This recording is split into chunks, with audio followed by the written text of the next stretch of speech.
تعالى يبغض المعبس في وجه أخيه. منذ فترة لم أرى أبي مسرورا كما هو الآن. تفضلوا.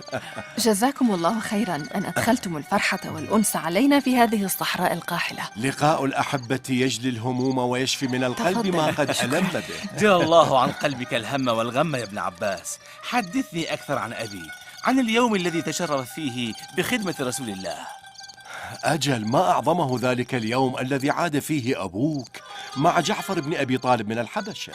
كان ذلك اليوم يوم فتح خيبر على يد علي بن أبي طالب. كان مع وصول أبيك مع جعفر بن أبي طالب إلى المدينة، حتى قال رسول الله: لا أدري بأيهما أنا أكثر سرورا، أبفتح خيبر أم بقدوم جعفر؟ طالما حلمت برؤيته وتمنيتها منذ أن كنت طفلا يا ابن عباس. رحمه الله تعالى. عندما كنا نعود من غزوة تبوك رأى أبوك أمك فوقع في هواها، ولكن ماذا؟ هل حصلت مشكلة؟ ترى كيف كان له أن يتقدم لخطبة ابنة زياد؟ كان زياد من أشراف الأنصار حسبا، في حين أن والد يوسف كان معدما فقيرا من أهل الصفة. إلا أن النبي قال له: انطلق إلى زياد وقل له إن النبي يطلب منك أن تزوج جويبر ابنتك الدلفة. وهل نال أبو يوسف مبتغاه بتوصية رسول الله؟ لا، لم يكن الأمر بهذه البساطة. عندها قال جويبر لرسول الله: يا رسول الله، إن زياد بن لبيد هو كبير قبيلة بياض ومن أشراف الأنصار، وأنا رجل دون حسب ولا نسب ولا مال ولا جمال. فقال له رسول الله: يا جويبر، الناس كلهم من آدم وآدم من تراب، وإن أحب الناس إلى الله يوم القيامة أطوعهم له وأتقاهم. وهل شاركت أنت باعتبارك من بني هاشم في خطبته؟ لا، ليس هكذا. لقد كنت أصغر سنا من والدك رحمه الله، لذا قررنا أنا وعمار أن نذهب إلى بيت زياد ونمهد الأمر لقدوم جويبر، ثم يلتحق بنا جويبر والمقداد. إلا أنه حدث ما غير مسار الأمور. لقد تأخرنا يا جويبر، كان من المقرر أن نذهب إلى السوق ونشتري لك ثيابا ونعود. إن لم يعجب والد الدلفاء بك فستبقى دون زواج إلى الأبد. ها قد هيأ الله لي فرصة بعد أعوام، أخشى أن تضيعها علي يا مقداد. لنذهب. حقا إن الطقس في المدينة منعش، المرء ينشرح للتجوال في أزقتها ويرتاح للنظر إلى مناظرها الجميلة التي قل نظيرها في سواها من المدن والبلدات. جويبر، أرى أن طباعك قد رقت ولا طفت. لم أكن أعلم أن الزواج يجعل الناس شعراء. سأكون كاذبا إن قلت لك إن حالي لم تتغير، وهذا بسبب شخص رسول الله، ولولاه لكانت مشاعري نفسها. ما بك يا جويبر؟ ألا زلت؟ بعد أن قتلوا زوجتي وطفلي الصغير أراد النجاشي أن يزوجني من ابنته، لكنني رفضت، لأنني كنت أريد أن أعيش في ذكراهما إلى الأبد. رحمة الله عليهما، رحمة الله عليهما يا جويبر. هيا نذهب، لقد تأخرنا. يا مقداد. من؟ أين أنت يا مقداد؟ ما بك يا قيس؟ لقد بحثت عنك في كل مكان، رسول الله استدعاك إلى المسجد. ماذا هناك يا قيس؟ ستعرف بالأمر هناك. سأذهب لأخبر سلمان أيضا. في أمان الله. في أمان في الله. أمان الله. في أمان الله. اذهب أنت وأنا سألتحق بك. لا تقلق، سأتحدث مع زياد. كن مطمئنا، اذهب. في أمان الله. في أمان الله.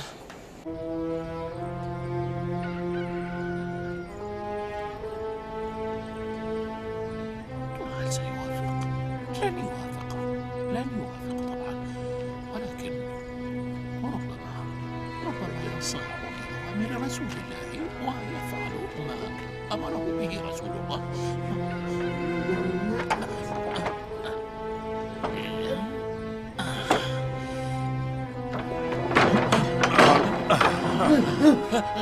وأخيرا ظفرت بك أيها العبد الحبشي. ماذا تريد مني؟ لا أريد منك شيئا سوى روحي. بل أنت وماذا تريد؟ انتهى كل شيء، حانت ساعة موتك. لا تحاول عبثا، لا تحاول يا هذا. فكر بخروج روحك فقط، سأزهق روحك وينتهي كل شيء.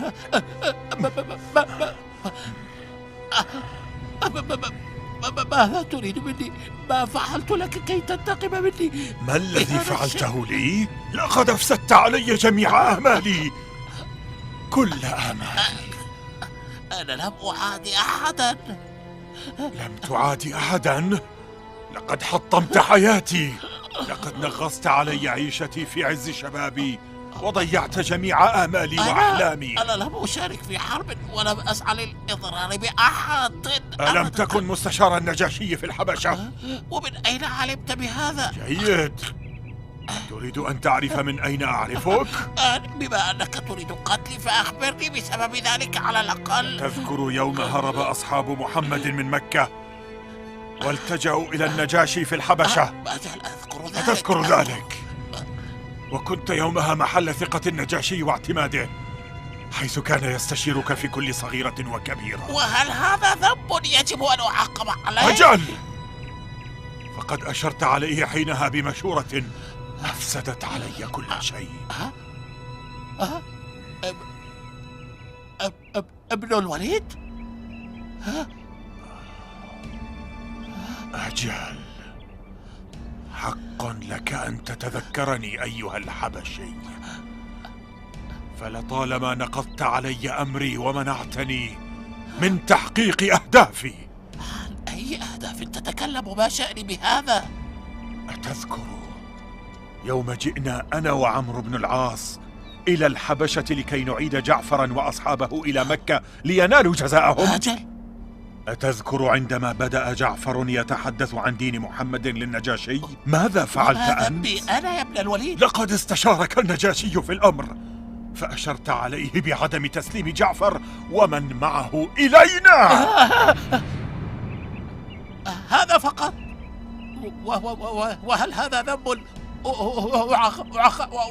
أعاقب عليه بالقتل؟ أجل، لو لم تشر على النجاشي بهذا الرأي لكنت قد استعدت جعفرا ومن معه وعدتهم إلى قريش معي، ونلت جائزة كبيرة جراء ذلك، ولتزوجت من الفتاة التي أحب، لكنك أفسدت علي كل شيء. أنت جعلت النجاشي يعطي الأمان لجعفر ومن معه، فعدنا أنا وعمرو بن العاص مهزومين نجر أذيال الخيبة إلى مكة، وأصبحنا منفورين فيها، وتحملنا من أبي سفيان ما تحملنا من إهانات، واحتقرتنا قريش حتى لم تنبح علينا كلابها. ثم عدت إلى الحبشة بعد أعوام وكررت طلبي إلى النجاشي ثانية بتسليم جعفر وأصحابه إلينا. عدت أنت ومنعته من ذلك. دعك من هذا الكلام، دعك من هذا الكلام يا ابن الوليد. إنها كانت رغبة النجاشي نفسه. لقد سألني عن كلام جعفر فقلت له قلت له إنه قلت له إنه محق. لقد شهدت بما أعرفه عن عقيدة النصارى بالسيدة العذراء مريم. اللعنة عليك. إيمان ملك الحبشة لا شأن له بي. لقد آمن حينما استمع لكلام الله وليس بسبب كلامي أنا. اللعنة عليك يا جويبر، اللعنة عليك وعلى صدقك. أخبرني، من سينجيك الآن من شفرة خنجري؟ ها؟ الله ينجيني. الحمد لله. أخبرني أنت، من سيفك عنك الآن هذا الخناق؟ سماحتك وكريم صفاتك. جويبر، دعه. لأجلك أنت فقط.